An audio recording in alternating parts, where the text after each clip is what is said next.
नमस्कार प्यारे साथियों, मैं प्रशांत आपके अपने चैनल पारिजात स्टडी में आपका स्वागत करता हूं। जैसा कि हमने बताया था कि हमारी क्लास जल्दी शुरू होने वाली है, तो आज हम स्टार्ट करेंगे मध्यकालीन इतिहास के अंतर्गत मुगल साम्राज्य। जो ये मुगल साम्राज्य है, इसका टाइम पीरियड है 1526 से लेकर 1857 तक। अब बात ये आती है कि ये मुगल शब्द है, ये मुगल आया कहाँ से, किसने इस मुगल शब्द को गढ़ा। क्योंकि बाबर आया, बाबर के बाद हुमायूं आया, अकबर आया, जहांगीर, औरंगजेब, ये सारे आए, पर इनको ये नहीं पता था कि हम मुगल हैं या फिर आगे चलकर हम मुगल बनेंगे। तो ये शब्द आया कहाँ से, सबसे बड़ी बात ये है। तो ये जो मुगल शब्द है, इसे आधुनिक इतिहासकारों ने नाम दिया कि हाँ, ये जो टाइम पीरियड है वो मुगल साम्राज्य के नाम से जाना जाएगा। अब हम आगे बात करते हैं कि ये जो मुगल साम्राज्य है, उन्होंने कितने वर्षों तक शासन किया। तो ये जो मुगल साम्राज्य है, मुगल साम्राज्य, इसने भारत पर 331 वर्ष शासन किया। आप सोच सकते हैं कि ये कितना बड़ा टाइम पीरियड है। तो मुगलों ने 331 वर्ष भारत पर शासन किए। अब बात ये आती है कि ये जो 331 वर्ष मुगलों ने शासन किए, वो कैसे इन्होंने किए और इनमें कौन कौन से शक्तिशाली राजा थे, क्या थे, कैसे थे, उसके बारे में हम जरा जानने की जो कोशिश करते हैं। ये जो 331 वर्ष का मुगल साम्राज्य का पीरियड है, वो दो भागों में विभक्त है। पहला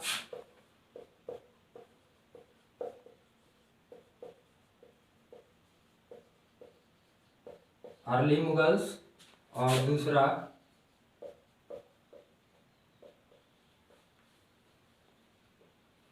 लेटर मुगल्स। ये जो आपका अर्ली मुगल्स का टाइम पीरियड है, वो है 1526 से लेके 1707 तक, और ये जो लेटर पीरियड है आपका 1707 से लेके 1857 तक है। अब हम बात करते हैं कि इनमें कौन कौन से लोग आते हैं और यहाँ पे कौन कौन से लोग आते हैं जो कि मुगल साम्राज्य पे शासन करते हैं। ये जो आपका 1526 से 1707 तक का पीरियड है, इसके बारे में जरा सा चर्चा हम कर लेते हैं। क्योंकि आप सभी ये जानते होंगे कि मुगल काल की जो स्थापना है वो बाबर ने की थी। तो इनका सबसे पहला रूलर बाबर है। 1526 से 1530 तक था ये। बाबर के बाद हुमायूं आता है। देन हुमायूं के बाद आपका अकबर।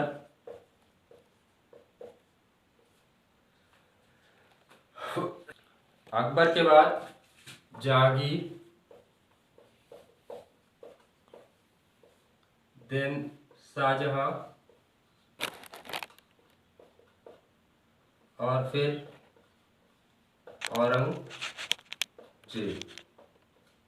अब इनके टाइम पीरियड के बारे में हम जरा सा जान लेते हैं।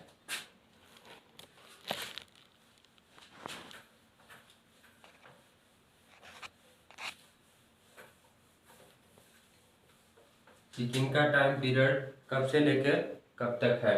ये जो हुमायूं था, ये 1530 से लेकर 1540 तक राज किया, और इसके बीच में शेरशाह सूरी ने इसे खदेड़ दिया था। तो फिर एक बार ये फिर पुनः आता है, और ये 1555 से लेकर 1556 तक पुनः भारत पर राज करता है। उसके बाद इसी बीच में एक अन्य शासक आता है हुमायूं के बाद, शेरशाह सूरी। ये यद्यपि मुगल साम्राज्य से संबंधित नहीं है, फिर भी एक मुगल साम्राज्य के बीच में इन्होंने भी राज किया था 1540 से लेकर 45 तक। अब हुमायूं की पीढ़ी को बढ़ाता है आगे अकबर। ये जो अकबर है, इन्होंने 1556 से लेके 1605 ईस्वी तक भारत पर शासन किया था। अकबर के बाद, अकबर के बारे में एक रिकॉर्ड है कि ये जो मुगल साम्राज्य का राजा था, इसने मुगल साम्राज्य के राजाओं शासकों में दूसरा सबसे सर्वाधिक काल था इसका, दूसरा सबसे ज्यादा या सबसे अधिक सर्वाधिक शासन करने वाला ये शासक था। अब आ जाते हैं हम जहांगीर के ऊपर। जहांगीर जो है 1605 ईस्वी में दिल्ली की गद्दी पर बैठा और इसका टाइम पीरियड 1627 तक चला।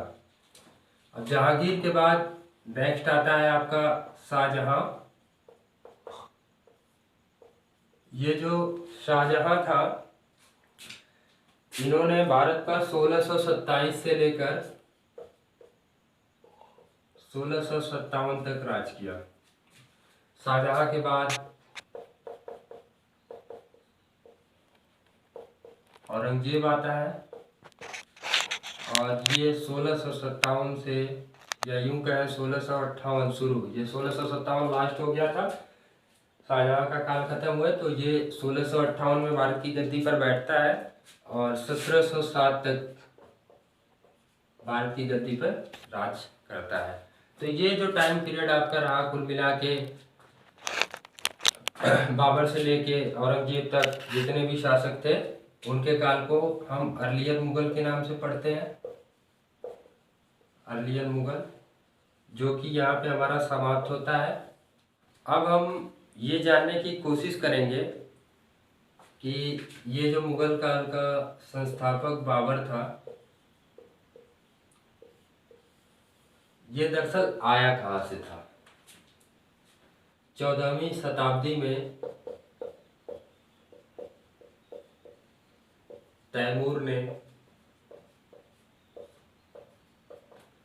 तैमूर साम्राज्य की स्थापना की।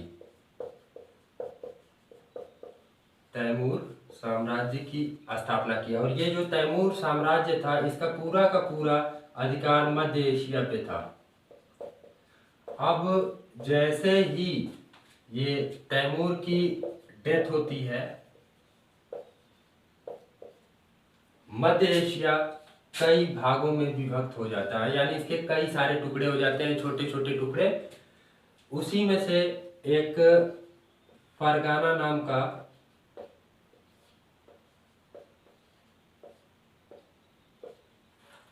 छोटा सा राज्य निकलता है या फिर कह लें भाग निकलता है। यहीं से आपका ये जो बाबर है वो निकलता है। यानी हम कह सकते हैं कि बाबर जो था वो कहीं न कहीं तैमूर के ही वंश का था और यही कारण है कि ये जो आपका मुगल साम्राज्य है, मुगल साम्राज्य, इसको तैमूर साम्राज्य के भी नाम से जाना जाता है।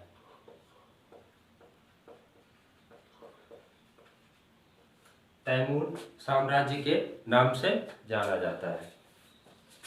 आगे हम चर्चा करेंगे कि मुगल काल के बारे में हमें जानकारियां कैसे मिली। जानकारी के स्रोत हम पता करते हैं मुगल काल के।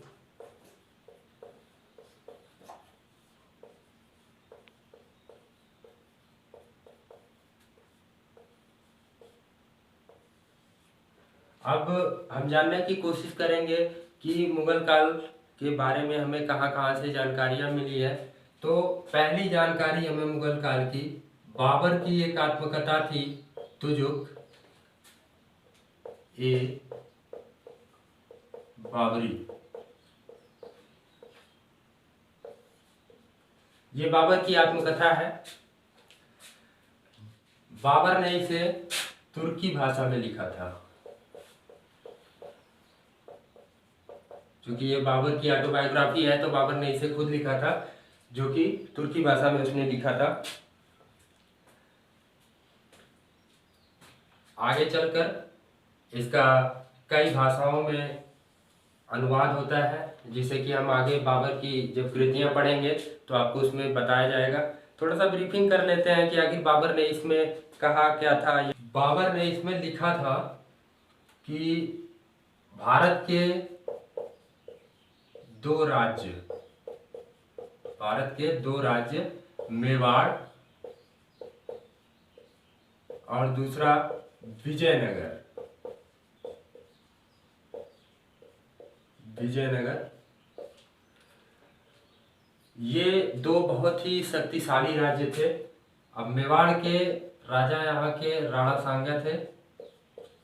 बाबर ने इन्हें अपनी आत्मकथा में बहुत ही बड़ा महान शासक बताया है, महान शासक। और दूसरा विजयनगर के राजा, राजा कृष्णदेवराय,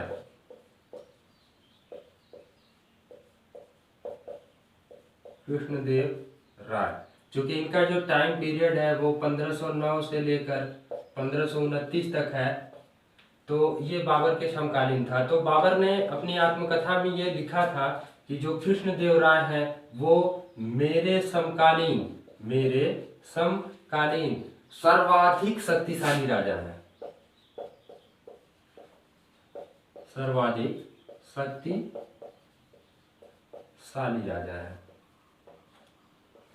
अब इस तुजु के बाबरी में बाबर ने और क्या चीजें लिखी थी, जरा सा उसके बारे में भी हम देख लेते हैं। बाबर ने इसमें कहा था कि भारत में न तो मनुष्य सुंदर है, मनुष्य सुंदर है, और न ही घोड़े सुंदर है। बाबर ने अपनी आत्मकथा में ये चीज क्लियर लिखा था कि ना तो भारत में मनुष्य सुंदर है और ना ही घोड़े सुंदर है। इसने एक बात और कही थी इसी तुजु के बाबरी में कि भारत की जो स्थापत्य कला है, स्थापत्य कला, ये निम्न कोटि की है। भारत की स्थापत्य कला निम्न कोटि की है। यद्यपि बाबर ने यहाँ पे ग्वालियर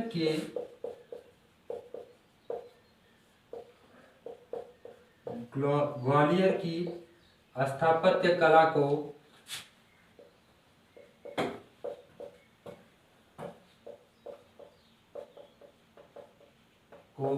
बढ़िया बताया था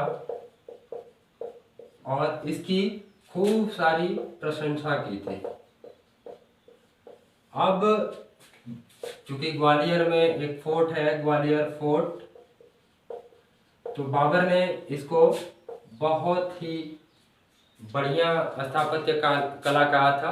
अब क्यों कहा था, इसके पीछे बहुत ही बड़ी कहानी है, जिसे आगे हम आपको बताएंगे कि बाबर ने क्यों ग्वालियर को सबसे बड़ा स्थापत्य कला का नमूना कहा था। क्यों कहा था? क्योंकि ग्वालियर के राजा विक्रमजीत सिंह थे।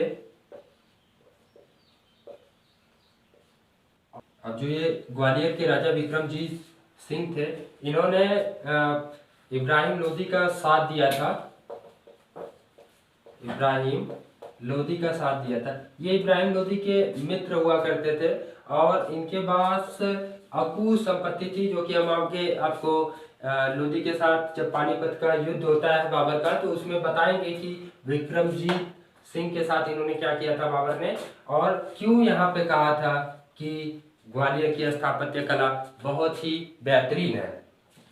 आगे दूसरी पुस्तक के बारे में हम बात कर लेते हैं कि वो दूसरी पुस्तक कौन सी है जिसके द्वारा हमें जानकारी मिलती है मुगल काल की।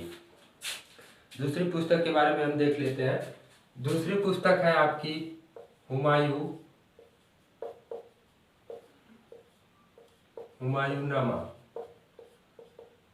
ये हुमायूंनामा जो है हुमायूं के बारे में जानकारी देती है, और इसके बारे में थोड़ा सा विवाद है। विवाद ये है कि जो लोअर एग्जाम होते हैं, लोअर एग्जामों में ये बताया जाता है, या फिर हर जगहों पे मिलता है, ऑप्शन में भी आपको यही मिलता है कि इसकी हुमायूंनामा जो है उसकी रचना की थी बाबर की पुत्री,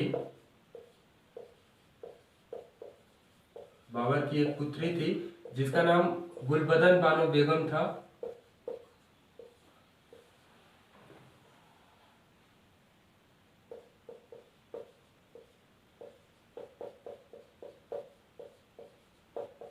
गुलबदन बानो बेगम। तो इन्हें ही हुमायूंनामा का लेखक बताया जाता है। लेकिन चूंकि जो हायर एग्जामिनेशन आते हैं उसमें ये भी बताया जाता है कि हुमायूंनामा की रचना बाबर की पत्नी ने की थी।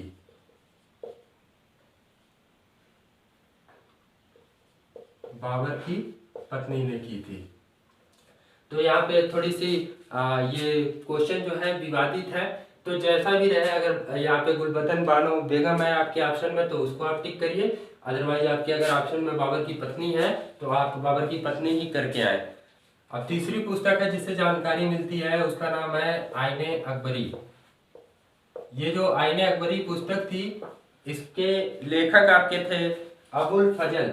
ये अबुल फजल कौन थे? तो आप जानकारी के लिए जान लीजिए कि ये वही अबुल फजल है जो कि बाबर के नवरत्नों में शामिल थे। ये वही अबुल फजल है। अब चौथी पुस्तक हम देखते हैं कि जिसके द्वारा ये जानकारी मुगल काल की मिलती है, वो चौथी पुस्तक है आपकी तबकात ए अकबरी। ये तकबात ए अकबरी क्या था? तकबात ए अकबरी के जो लेखक थे, इसमें भी अकबर के बारे में ही चर्चा है। ये इनके लेखक थे निजामुद्दीन अहमद। निजामुद्दीन अहमद। अगली पुस्तक इनकी है जिसके द्वारा मुगल काल की जानकारी हमें मिलती है, वो है मुसरबाब उल तबरीक।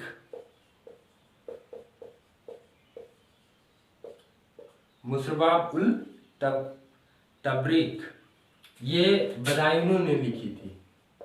बदायूनी। तो मुसरबाब उल तबरीक के लेखक बदायूनी हैं। और ये जो मुसरबाब उल तबरीक ग्रंथ है उसमें मजहरनामा का उल्लेख मिलता है। बदायूनी के बारे में जान लेते हैं कि ये बदायूनी ने क्या क्या किया था। बदायूनी ने रामायण का, महाभारत का, रामायण महाभारत और राजतरंगिणी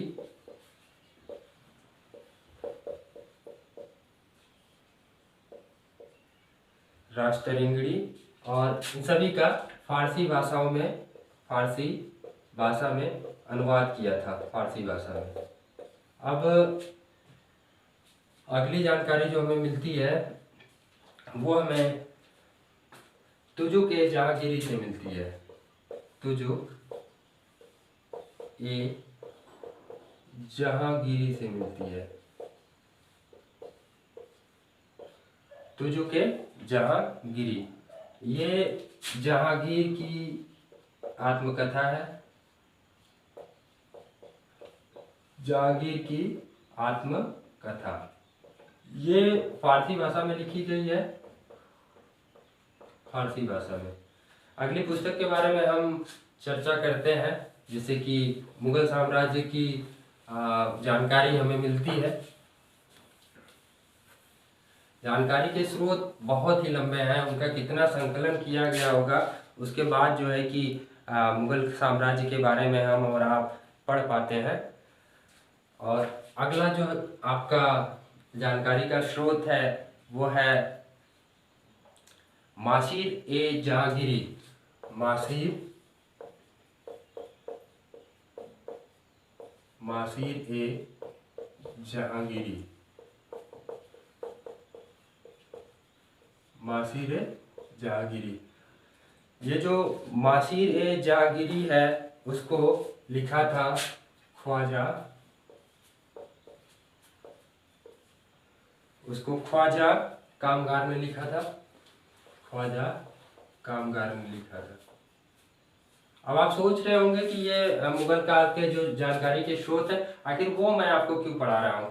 क्योंकि कभी कभी एग्जामों में पूछ दिया जाता है कि ये जो पुस्तक है उसके लेखक कौन है, या फिर उसमें मुगल काल के बारे में क्या चर्चाएं की गई है, जिसके कारण मैं आपको ये जो है कि जानकारियाँ प्रोवाइड कर रहा हूँ। और ये आपके एग्जामिनेशन के पॉइंट ऑफ व्यू बहुत ही इंपॉर्टेंट चीज़ें हैं। जो पुस्तक है वो है इकबाल नामा, इकबाल नामा ए जहांगीरी।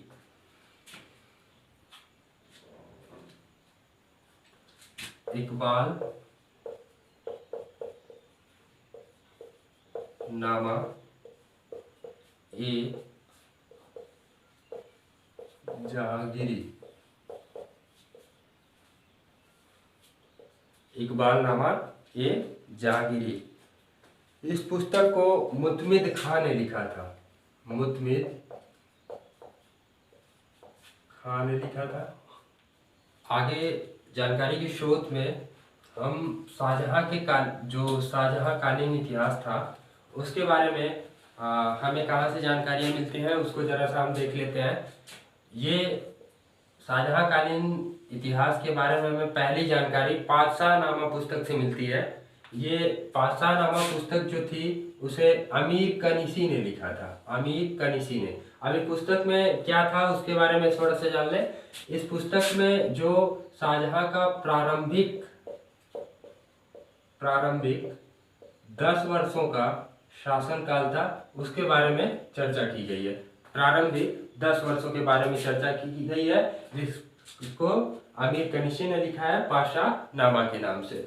अब आगे जो है पुस्तक उसका भी नाम पातशाहनामा भी है, पातशाहनामा ही है, और उसे अब्दुल हमीद लाहौरी ने लिखा है। अब्दुल हमीद लाहौरी ने लिखा है। और इसमें शाहजहां के अगले 10 वर्षों की चर्चा की गई है। अगले 10 वर्षों की चर्चा की गई है। नेक्स्ट आपका शाहजहां कालीन इतिहास के बारे में ही पातशाहनामा एक और पुस्तक है जिसको कि मोहम्मद वारिस ने लिखा है। मोहम्मद वारिस ने। इसमें शाहजहां के अंतिम 10 वर्षों की चर्चा की गई है। अंतिम 10 वर्षों। तो यहाँ पे आप बिल्कुल भी कंफ्यूज ना होइएगा। शाहजहां कालीन इतिहास में 3 पुस्तकें पातशाहनामा से ही है, जिसमें पहली पुस्तक अमीर कनीसी ने लिखी है जिसमें कि शाहजहां के आरंभिक 10 वर्षों के शासनकाल की चर्चा की गई है। नेक्स्ट जो पुस्तक आपकी पातशाहनामा से है उसमें अब्दुल हमीद लाहौरी ने लिखी है और उसमें शाहजहां के अगले 10 वर्षों की चर्चा की गई है। नेक्स्ट आपका पातशाहनामा नाम से अलग पुस्तक है जिसको कि मोहम्मद वारिस ने लिखा है और उसमें शाहजहां के अंतिम 10 वर्षों की चर्चा की गई है। तो आप बिल्कुल यहाँ पे कंफ्यूज ना हो। आपको अगर पूछे कि कौन सी ऐसी पुस्तक है जिसमें कि शाहजहां के अंतिम 10 वर्षों की चर्चा की गई है, तो वो पातशाहनामा है, और वो पातशाहनामा मोहम्मद वारिस के द्वारा रचित है। इस बात का आप ध्यान रखिएगा। अब आगे हम देखते हैं कि जानकारी हमें और कहां कहां से मिलती है मुगल काल के बारे में।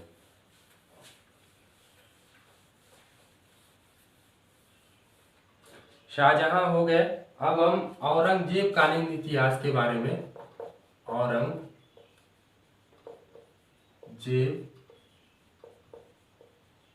कालीन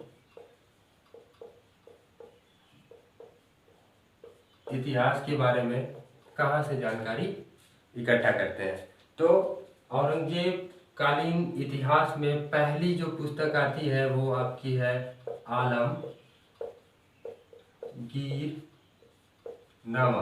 आलमगीरनामा। इस पुस्तक से हमें औरंगजेब काल की जो है कि जानकारी मिलती है। ये जो पुस्तक है इसे लिखा है मिर्जा मोहम्मद काजिम सिराजी। मिर्जा मोहम्मद काजिम सिराजी। आलमगीरनामा जिसे मिर्जा मोहम्मद काजिम सिराजी ने लिखी है। और औरंगजेब काल की ही अगली पुस्तक की हम बात कर लेते हैं जिसका नाम है मासीर ए आलमगीरी।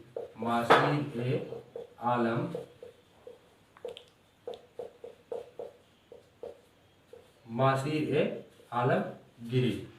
मासिर ए आलमगीरी जो पुस्तक है इसे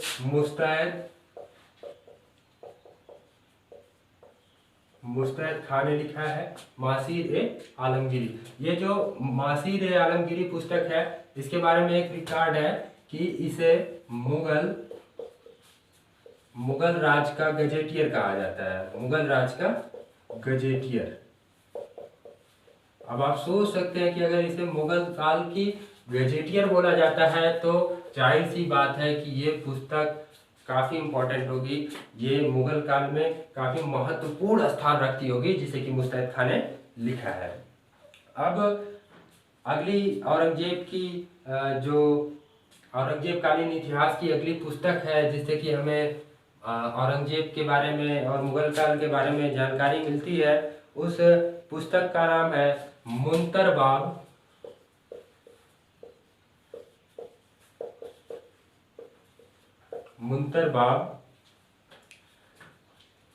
उल लुबाब।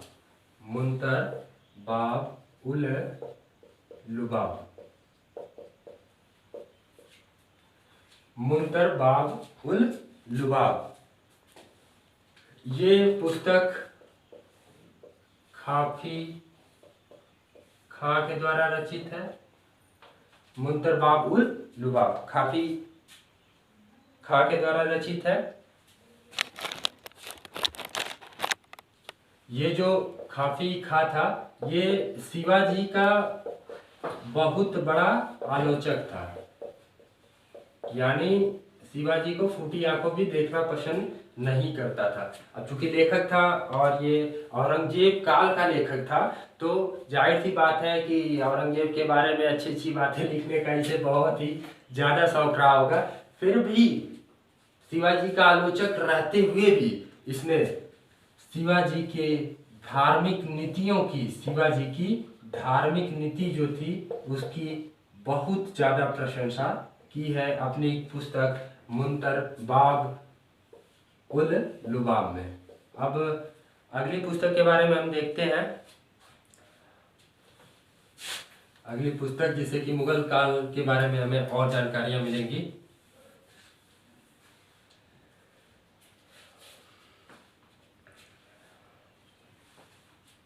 अगली पुस्तक जो है उसका नाम है नुस्खा ए दिलकुशान। नुस्खा ए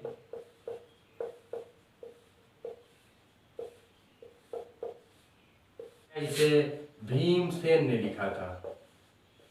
भीमसेन ने लिखा था और भीमसेन ने जो है इसमें मुगल और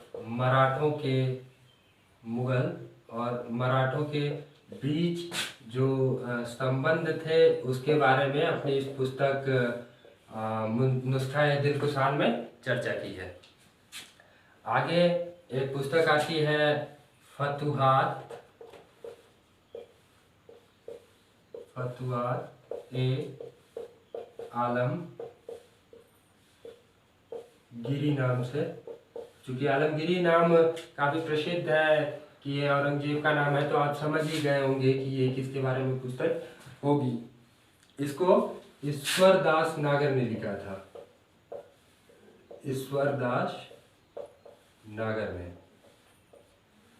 ईश्वरदास नागर। इस पुस्तक में मुगल और राजपूत के बीच संबंधों को बताया गया है। इनके बीच के जो संबंध थे उस पर चर्चाएं हैं। तो यहाँ से मुगल और राजपूतों के बीच जो संबंध स्थापित हुए थे उसके बारे में जानकारी हमें मिलती है। और अगली जो आपकी जानकारी मिलती है वो ग्रांट डब से मिलती है। ग्रांट डब में मराठों का इतिहास है। मराठों का इतिहास, यहाँ से भी मुगल काल के बारे में अच्छी खासी जानकारी मिल जाती है। और अगली जानकारी हमें कर्नल टाड के द्वारा मिलती है।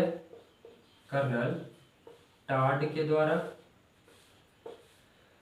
कर्नल टाट की जानकारी से हमें राजपूतों के बारे में जानने को मिलता है। इसमें राजपूतों का इतिहास है, राजपूतों का इतिहास है। अब ये तो बात हो गई कि जो यहाँ पे लेखक थे, राजाओं थे, राजा थे, उनकी आत्मकथा और उनकी पुस्तकों, उनके ग्रंथों के द्वारा मुगल काल के बारे में हमें जानकारियाँ प्राप्त हुई। अब जानकारी के अगले स्रोत में जो भारत में विदेशी यात्री आए थे, भारत में विदेशी यात्री आए थे, विदेशी यात्रियों के विवरण के द्वारा जानकारियां मिलती है, उनको हम देख लेते हैं। सबसे पहले भारत में एक आदमी आया था, रॉल्फ फिंच। ये जो भाई साहब आए थे ये अकबर के जमाने में आए थे, अकबर के समय में। और ये भारत में आने वाले जो है कि प्रथम यूरोपियन थे, प्रथम यूरोपियन थे ये, इनके बारे में रिकॉर्ड है। और रॉल्फ फिंच ने अपने विवरण में कहा है कि भारत के जो दो शहर आगरा और फतेहपुर सीकरी हैं, फतेहपुर सीकरी, ये जो दोनों शहर हैं ये लंदन से भी बड़े हैं। आप समझ सकते हैं कि इन्होंने कितनी बड़ी बात बोली थी कि आगरा और फतेहपुर सीकरी जो है वो लंदन से भी बड़ा है। यानी कि कहीं ना कहीं ये हमारी विफलता है कि हम आगरा और फतेहपुर सीकरी को डेवलप नहीं कर पाए और आज हम लंदन घूमने जाते हैं, कहते हैं लंदन ये है वो है। तो ये हमारी विफलता का ही कारण है। रॉल्फ फिंच ने तो अपने विवरण में साफ साफ लिखा है कि लंदन से भी बड़े ये दोनों शहर हैं। अब आगे हम देखते हैं कौन आता है, विलियम हॉकिंस, विदेशी विवरण में। अब अगला जो आदमी है वो आता है विलियम हॉकिंस, विलियम हॉकिंस। ये जो आया था विलियम हॉकिंस, ये जहांगीर के शासनकाल में आया था, जहांगीर के शासनकाल में आया था। ये विलियम हॉकिंस जो है तुर्की और फारसी भाषा का बहुत बड़ा विद्वान था, तुर्की और फारसी भाषा का बहुत बड़ा विद्वान था। इसके बारे में इसको काफ़ी जानकारी थी। और विलियम हॉकिंस ने कहा था कि भारत में तो सिर्फ मुगल काल में चादियाँ आती है, यानी चांदी आती है, वो यहाँ से जाने का नाम ही नहीं लेती है। अगला विवरण जो आपको मिलता है उसके बारे में देख लेते हैं।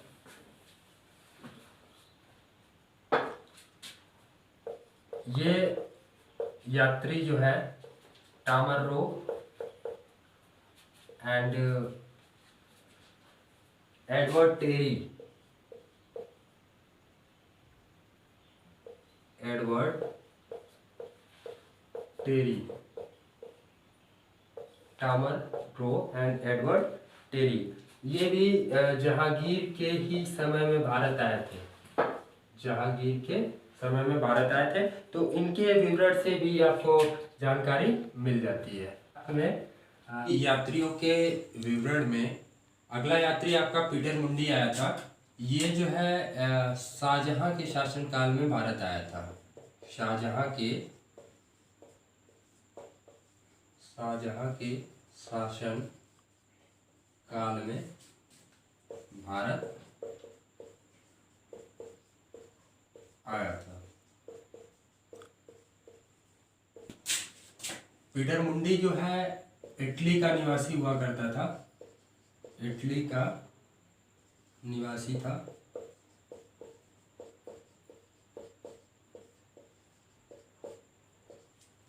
और पीटर मुंडी ने यहाँ पर गुजरात में पड़े भीषण अकाल की चर्चा की थी, अकाल की चर्चा की थी, चर्चा की थी। नेक्स्ट यात्री आपका जो भारत आता है वो आता है ट्रेवेनियर। ट्रेवेनियर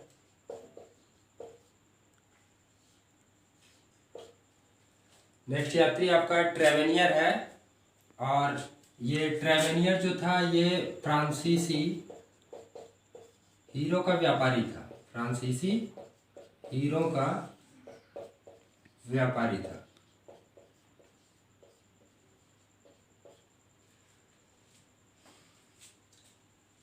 ये शाहजहां के शासन काल में भारत आया था। शाहजहां के शासन काल में भारत आया था।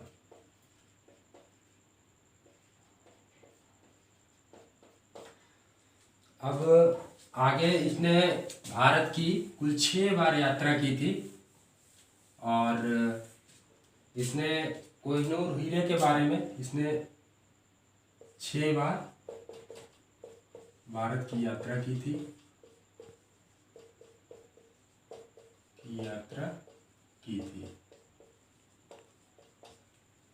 और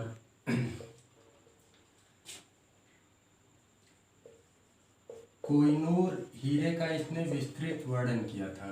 कोहिनूर हीरे का विस्तृत वर्णन किया था और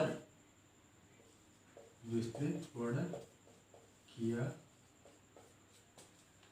और इसने स्वयं शाहजहां से कोहिनूर हीरे को दिखाने की मांग की थी और कोहिनूर हीरे को शाहजहां ने इसे स्वयं दिखाया भी था। नेक्स्ट यात्री जो है आपका वो है,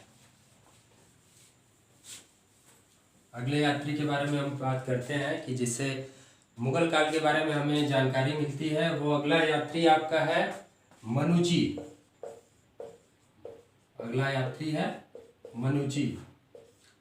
ये मनुजी जो है वो इटली का निवासी था।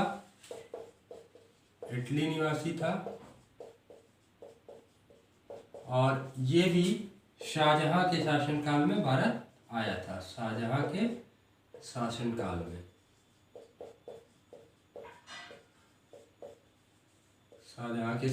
में भारत आया था। अब मनुजी जो है, शाहजहां के समय एक युद्ध हुआ था, शामूगढ़ का युद्ध।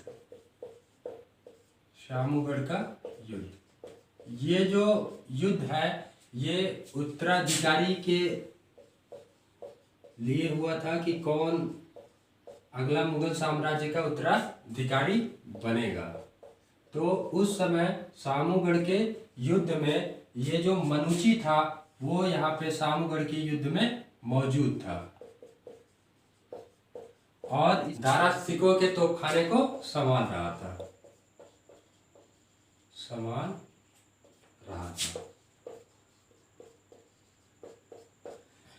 छठा यात्री जो आया था वो मनुची था और वो इटली निवासी था। शाहजहां के शासनकाल में आया था और जो शामूगढ़ का युद्ध हुआ था उत्तराधिकारी के लिए उसमें ये मौजूद था और ये दारा सिकों का तोपखाना संभाल रहा था। अगला यात्री देखते हैं हम कौन आया था। अगला यात्री जो आपका आया था वो वर्नियर था। वर्नियर के बारे में हम देख लेते हैं।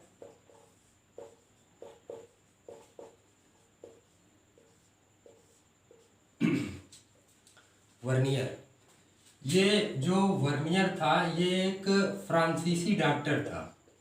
फ्रांसीसी डॉक्टर था ये, फ्रांसीसी डॉक्टर था। वर्नियर फ्रांसीसी डॉक्टर था और ये शाहजहां के शासनकाल में आया था। शाहजहां के शासनकाल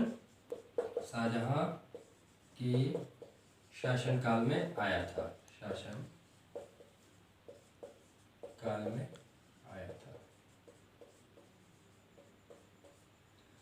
वर्नियर में ये चर्चा की है कि यहाँ का स्वामी जो होता था बादशाह होता था। यहाँ का स्वामी बादशाह होता था और उसका ही पूरा अधिकार होता था, जिसके फलस्वरूप यहाँ के किसान जो थे वो शोषण के कारण, यहाँ के किसान शोषण के कारण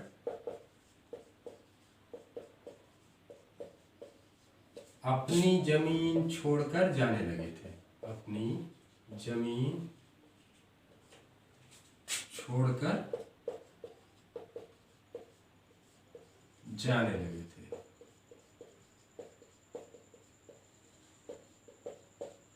वर्नियर ने एक बात और कही है इसमें कि जो मुगल काल की शहजादियां हुआ करती थी, शहजादियां हुआ करती थी,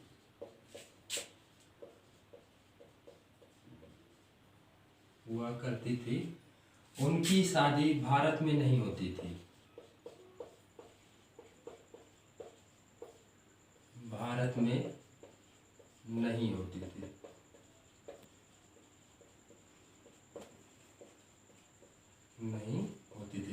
वर्नियर ने बताया कि मुगल काल की जो शहजादियां होती थी हुआ करती थी, उनकी शादी भारत में नहीं होती थी। इसके पीछे उसने कारण बताया है कि भारत में मुगल शहजादियों के योग्य वर नहीं हुआ करते थे, जिसके कारण मुगल काल की शहजादियां यानी कि जो लड़कियां हुआ करती थी उनकी भारत में शादी नहीं होती थी, उनके योग्य वर ही नहीं मिल पाते थे। तो अभी हमने मुगल काल में मुगल शब्द आया कहाँ से है और उसने कितना राज किया है और इसकी विस्तृत जानकारी कहाँ कहाँ से मिलती है, उन पुस्तकों को, उन ग्रंथों को हमने पढ़ लिया है। और इसके आगे हम कैसे जो है कि मुगल की नींव पड़ती है, मुगल साम्राज्य की किसने नींव डाली है, और जो भी है बाबर के बारे में हम अगले पार्ट में इसको देखेंगे कि बाबर कैसे भारत आया, बाबर कहाँ पे रहता था, कब उसका जन्म हुआ और बाबर ने क्या क्या नीतियां अपनाई, कौन कौन सा युद्ध